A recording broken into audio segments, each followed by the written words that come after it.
Hey there, welcome to day 16 of No Nonsense November. Today we're going to talk about habits, routines, and rituals. Now, I used to use all three interchangeably and think that they were all kind of the same thing. But I did a little research and I studied up a little bit and learned that there's more to it than just using them interchangeably. It has to do with our level of consciousness, how purposeful we're being in a behavior, whether we define it as a habit, a routine, or a ritual. Habits, there's something called the habit loop. And what happens is there's a cue or there's a trigger. Something happens outside of us that triggers us, or it might happen inside of us. Maybe we wake up with a stomach ache and that'll trigger a habit loop. But there's some kind of a cue or trigger.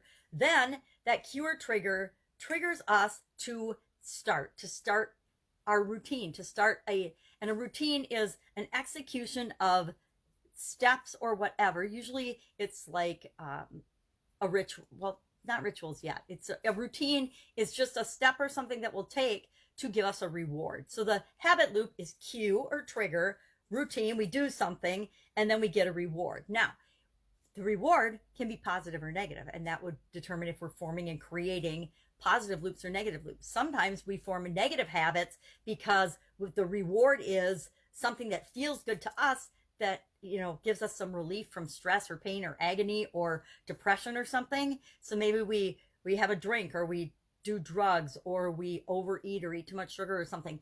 That behavior, that routine, to automatically do that, we feel that dopamine hit and we feel good, or endorphins or something are released, and we'll get that reward. And so that cues us to next time we're feeling sad or depressed or lonely or negative or afraid, we're going to eat something or drink something or do something that isn't good for us. So that would form a negative loop. Now, negative habits, we all know by personal experience primarily, that they're easy to form. It's really easy to form a negative habit. Ask any smoker who's tried to quit smoking. It was super easy to start smoking. Just have a cigarette, boom, you got it. The same with people that are on drugs or drink too much alcohol. It's easy to start a bad habit. It's super hard to quit and stop doing that bad habit. Positive habits, positive habit loops are just the opposite. They're hard to form, hard to start, or harder for most people, and easy to quit. Think of a daily exercise routine, or any kind of exercise routine, or eating healthy, or reading every day, or morning habits or something, or making your bed every morning. They're easy, they're hard to start, hard to get in the habit of doing, but they're easy to quit. Maybe it's because we don't put so much emphasis on the positive rewards that we get from our positive habits, or we forget to appreciate and be grateful for the benefits we're getting out of our positive habits. I don't know. I think it's probably different for each of us. So the habit loop is, of course, trigger, routine, which is the action, reward. Now, there's something called habit stacking, which I didn't really know was such a thing, but basically it's a way of breaking down and creating routines by stacking habits on top of one another. So say, for example, you decide you want to create a morning routine. You would start with a small thing. Maybe you make your bed every day, or maybe you wake up and you spend 5 minutes being grateful. Whatever it is, you would start with one thing, start small, and then after that becomes a habit and a routine every day, then you would add another thing on top of that. Now, the difference, according to many sources that I looked up, between habits and routines and rituals are the level of consciousness that you have and are aware of when you're doing these things. Habits are pretty much subconscious. You're triggered, you act. You're triggered, you act. Routines are more thought out and more conscious. You have to have a higher level of consciousness and energy devoted to a routine in order to make sure that it is something that you do every day. So that's why morning routines tend to be considered more than just a habit, right? A morning routine is a collection of your morning habits, at least in my situation, in my case. And then a ritual requires even more mindfulness. A ritual is something that you are committed to doing on a continuous basis. And it's a purposeful, mindful practice that you follow. So I was looking into some stuff, and I'm going to grab this notebook and my magnifying glass, because I was like, all right, well, we get this, we get morning routine, most of us. And if you want, hit me up in the comments below, and I will share my morning routine and talk about my morning routine another day during this no nonsense November. But otherwise, it's my morning routine. Each and every one of us has to create our own habits, rituals, and routines. We have to create our own. No one can create them for us.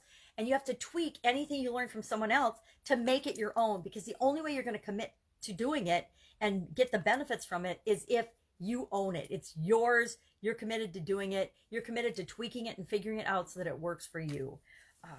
But I looked up, and it says the 21 daily routines and habits that founders and highly productive people usually follow. And I thought it was an interesting list, because I always like to look at lists like this and think to myself, well, how many of those things am I actually doing? And are there things on that list that I've never heard of that I could add to my sense of becoming a better version of myself?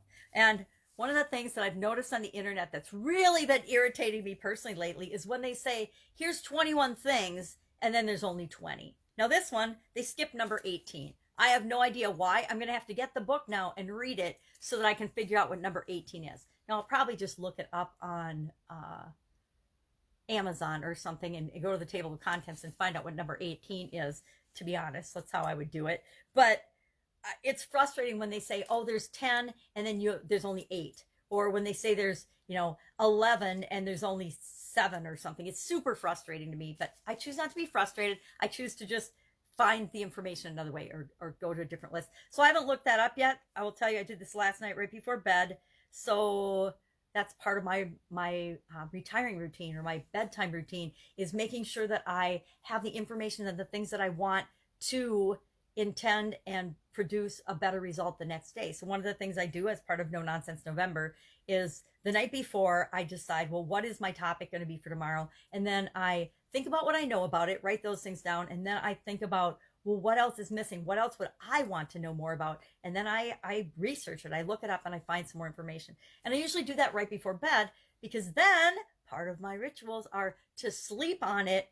And I can't tell you how many mornings I wake up with a total different bent, or a total different take, or a total different way of approaching the information or the topic for all of the things that I create and all the people that I serve. So let's run through this list quickly. I'm already sure I'm going to go way over 10 minutes, but I want you to think, are you doing any of these things? Are these things that you would or would like to add to your daily repertoire in any way, shape, or form? And maybe you couldn't care less about them, and then so you can just stop the tape now and I'll see you tomorrow. But let's go through it. Number 1, give yourself more time by waking up early. Number 2, make your bed. Number 3, set your most important tasks for the day. Make sure that you have thought them out ahead of time. Connect with your biggest goals by journaling. Meditate to prepare for whatever the day brings.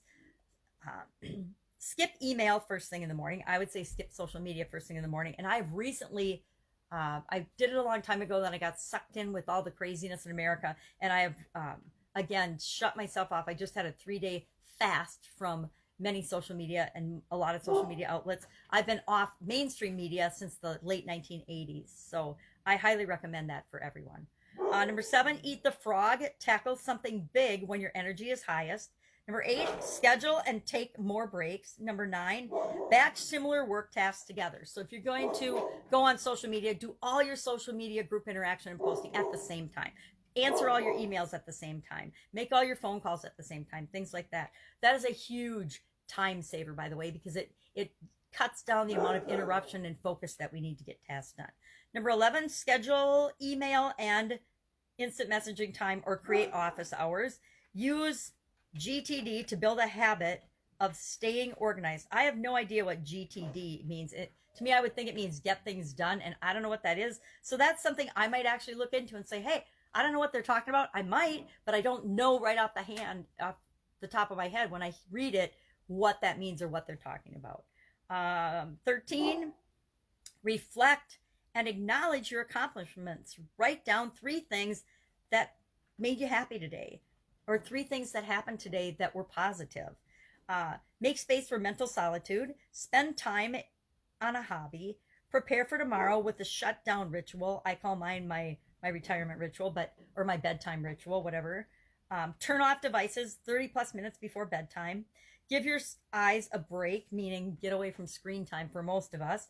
Drink more water during the day, and then regular exercise every day, 20 minutes. Don't skip no matter what. Commit to doing Yeah. And then number 18, I don't know what it is it's missing. I might look it up. I might not. I'm not sure that it's that critical to me, but I will keep it in my subconscious to be on the lookout for it. And when I find it, I'll be eternally grateful and happy.